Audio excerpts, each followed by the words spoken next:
যি মানুহে নিজৰ পত্নী পেয়সীৰ প্ৰতি মোহ ৰাখে এই ভিডিঅ'টো এবাৰ চাব। আমি কেতিয়াও নকওঁ পত্নীক প্ৰেম নকৰিব, প্ৰেম কৰক, কিন্তু এই ভিডিঅ'টো চোৱাৰ পিছত আপুনি বহুত কথাই জানিব পাৰিব। আজি যিটো কাহিনী প্ৰস্তুত কৰিছোঁ সেই কাহিনীটো তুলসী দাসৰ কাহিনী। তুলসী দাসৰ নাম নিশ্চয় সকলোৱে শুনিছে। তেওঁ বহুত ডাঙৰ সন্ত আছিল। ৰামচৰিত মানস তেওঁৰেই সৃষ্টি। তুলসী দাসৰ জীৱন এসময়ত সাধাৰণ মানুহৰ দৰেই আছিল। সামান্য ডেকা হোৱাৰ সময়তেই বিয়া পাতি দিয়া হৈছিল তুলসী দাসক। তুলসী দাসৰ পত্নীৰ নাম ৰত্নাৱলী। বিয়াৰ পিছত পত্নী ৰত্নাৱলীক পাগলৰ দৰে ভাল পাবলৈ ধৰিলে তুলসী দাসে। যেতিয়াই গোটেই দিন গৰু চৰাই আহি ঘৰত নিজৰ পত্নীক নাপায় তেতিয়াই বহুত চিন্তা হৈ যায় তুলসী দাসৰ। ঘৰত পত্নীক নাপায়, চাৰিওফালে বিচাৰি থাকে তুলসী দাসে। যেতিয়া পত্নীক বিচাৰি পায় তেতিয়াহে তেওঁ শান্তিৰে উশাহ ল'ব পাৰে। যেতিয়াই তেওঁ গৰু চৰাবলৈ যায় তেতিয়াই অনবৰতে পত্নীৰ নামেই উচ্চাৰণ কৰি থাকে। দিনৰ দিনটো পত্নীৰলৈকে মনত পৰি থাকে তেওঁ। এদিন গৰু চৰাই সন্ধিয়া যেতিয়া তেওঁ ঘৰলৈ আহিল, তেওঁৰ পত্নী ৰত্নাৱলীয়ে ক'লে, স্বামী, উৎসৱৰ দিন চমু চাপি আহিছে। সকলোকে নিজৰ ককায়েক ভায়েকে নিবলৈকে আহিছে। ময়ো এবাৰ ঘৰলৈ যাব লাগিছিল। পত্নীৰ এই কথা শুনি তুলসী দাসে ক'লে, তুমি যদি মোক এৰি গুচি যোৱা, কাৰ সৈতে থাকিম? তোমাৰ অবিহনে দেখোন এটা পলো থাকিব নোৱাৰো।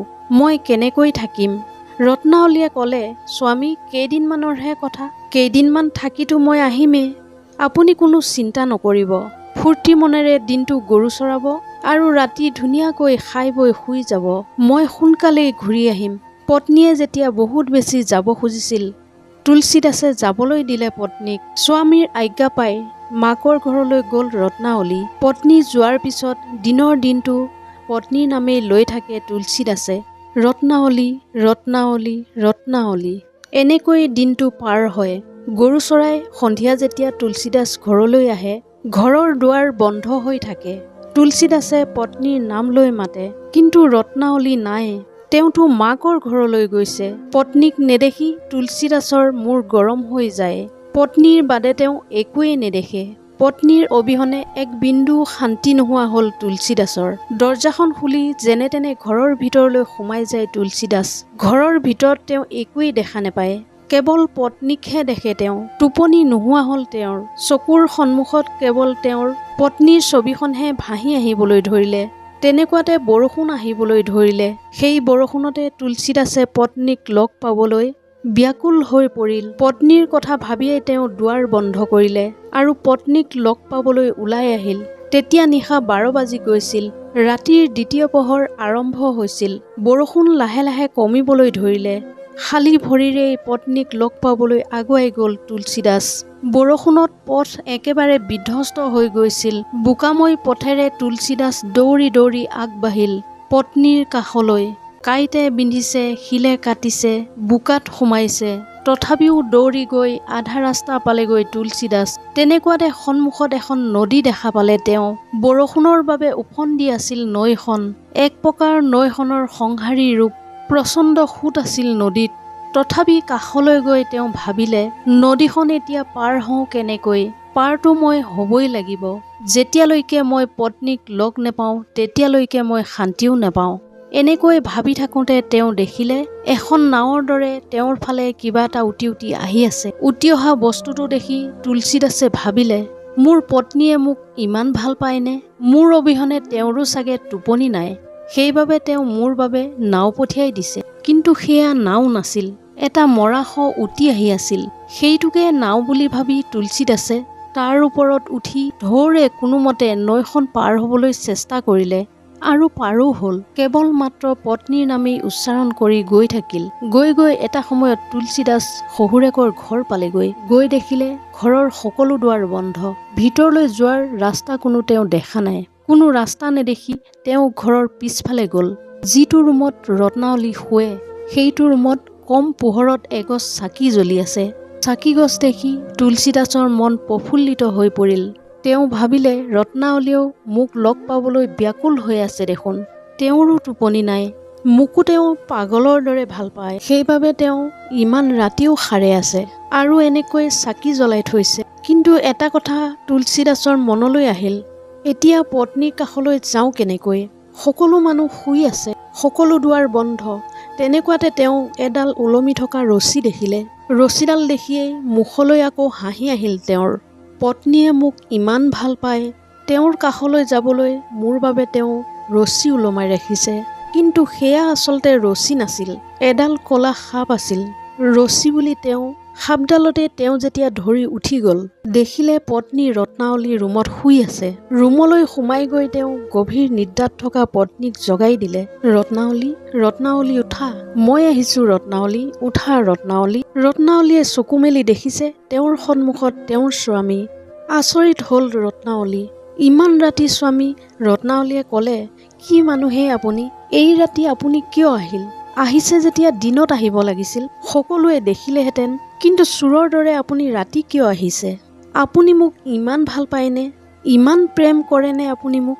তুলসীদাসে তেতিয়া ক'লে, ৰত্নাৱলী, তুমিওতো মোক প্ৰেম কৰা, তুমিওতো মোক ভাল পোৱা। মই আহিম বুলিতো তুমি চাকি জ্বলাই ৰাখিছা, নাও পঠিয়াই দিছা, ওপৰৰ পৰা ৰছী দিছা। তুমিওতো মোক বহুত প্ৰেম কৰা। স্বামীৰ কথা শুনি ৰত্নাৱলী আকৌ আচৰিত হ'ল। ৰত্নাৱলীয়ে ক'লে, মই কোনো নাও পঠিওৱা নাই আৰু মই কোনো ৰছীও ওলোমাই থোৱা নাই। তেতিয়া তুলসীদাসে ক'লে, এয়া চোৱা, এতিয়াও ৰছী ওলমিয়ে আছে। ৰত্নাৱলীয়ে দেখিলে সেয়া এডাল ক'লা সাপ।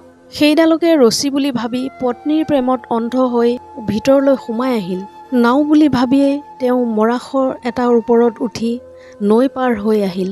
ৰত্নাৱলীয়ে তেতিয়া ক'লে, সাপডালকেই ৰছী বুলি ভাবি, মৃতদেহটোকেই নাও বুলি ভাবি আপুনি যেনেকৈ মোক অন্ধ প্ৰেম কৰিছে, তেনেকৈ যদি আপুনি ভগৱানক প্ৰেম কৰিলেহেঁতেন, আপুনি মুক্তিয়েই লাভ কৰিলেহেঁতেন। তেতিয়া তুলসীদাসে ক'লে, মই তোমাক ইমানেই ভাল পাওঁ, তোমাৰ বাহিৰে মই বেলেগ একোৱেই নেদেখোঁ। তেতিয়া ৰত্নাৱলীয়ে ক'লে, এইখিনি প্ৰেম যদি ভগৱানক কৰিলেহেঁতেন, আপোনাৰ জীৱন সাৰ্থক হৈ পৰিলেহেঁতেন, লগতে মোৰো জীৱনটো সাৰ্থক হ'লহেঁতেন। যদি আপোনাৰ অলপো লাজ আছে, তেন্তে এতিয়াই ইয়াৰ পৰা ওলাই যাওক আৰু ভগৱানক ভক্তি কৰক। মোৰ মাজত একোৱেই নাই, মোৰ এই শৰীৰ আজি আছে কালি নাই, গতিকে এইখিনিক লৈ পাগল নহ'ব। গতিকে ইয়াৰ পৰা ওলাই যাওক। যদি অলপো লাজ আছে, সন্মান আছে, তেন্তে মোৰ প্ৰতি থকা প্ৰেমখিনি ভগৱানৰ সৈতে কৰক, তাতেই আপোনাৰ মুক্তি হ'ব। ভাবক ৰত্নাৱলী কেনেকুৱা মহিলা হ'ব, যি তুলসীদাসক দিছিল ইমান মহান জ্ঞান। আজিকালি কোনোবা পুৰুষে যদি নাৰীক এনেকুৱা কৰে, নাৰীগৰাকীয়ে ভাগ্যৱান বুলি ভাবিব, গপত উফন দি উঠিব, বাহ কিমান ভাল পায় মোৰ স্বামীয়ে। কিন্তু তেওঁৰ স্বামীক চাওক, ৰত্নাৱলীয়ে এনেকুৱা জ্ঞান দিলে, তুলসীদাসৰ পৰা তুলসীদাস বুলি সকলোৱে শ্ৰদ্ধাৰে স্মৰণ কৰে। পত্নীৰ জ্ঞানে গোটেই তুলসীদাসজনকেই সলাই পেলালে। তেওঁ প্ৰভু শ্ৰীৰামৰ ভক্তিত ইমানেই বিলীন হৈ গ'ল, তেওঁ প্ৰভু ৰামৰেই হৈ পৰিল। বহুতেই কয়, প্ৰতিগৰাকী সফল পুৰুষৰ আঁৰত এগৰাকী মহিলাৰ হাত থাকে। এই কথাষাৰ তুলসীদাসৰ ক্ষেত্ৰত সত্য প্ৰমাণিত হ'ল। পত্নীৰ পৰা পোৱা লাজৰ পিছত জ্ঞান পালে তুলসীদাসে। লজ্জিত হোৱাৰ পৰিণামেই তুলসীদাসৰ সফলতা। পত্নীৰ তিতা কথাখিনিয়ে তেওঁক ৰামৰ সৈতে সম্পৃক্ত কৰালে। এক পৌৰাণিক কথা অনুসৰি তুলসীদাসে যেতিয়া গংগাত গা ধুই উঠি আহে, আহোঁতেই এক লোটা পানী লৈ আহে আৰু এজোপা গছত সেইখিনি ঢালি দিয়ে। সেই গছজোপাত এটা প্ৰেতে বাস কৰিছিল। তুলসীদাসৰ সেৱাত প্ৰেত সন্তুষ্ট হ'ল আৰু তুলসীদাসক ক'লে, যি মন যায় এতিয়া তুমি বিচাৰিব পাৰা। তেতিয়া তেওঁ প্ৰভুক লগ পাবলৈ থকা ইচ্ছা ব্যক্ত কৰিলে। তেতিয়া তেওঁক প্ৰেতে হনুমানৰ আশ্ৰমলৈ যাবলৈ ক'লে।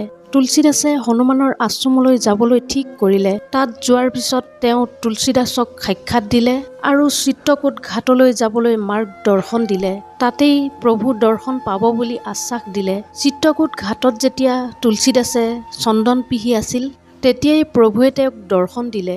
এয়াই এগৰাকী পত্নীৰ পৰা পোৱা লজ্জাৰ পৰিণাম, যাৰ দ্বাৰা তুলসীদাসে প্ৰভুৰ দৰ্শন লাভ কৰিলে। গতিকে কেতিয়াও পত্নীৰ প্ৰতি মোহ নাৰাখিব। যদি ভিডিঅ'টো আপোনালোকৰ ভাল লাগিল, তেনেহ'লে চেনেলটো ছাবস্ক্ৰাইব কৰিবলৈ নাপাহৰিব। ধন্যবাদ।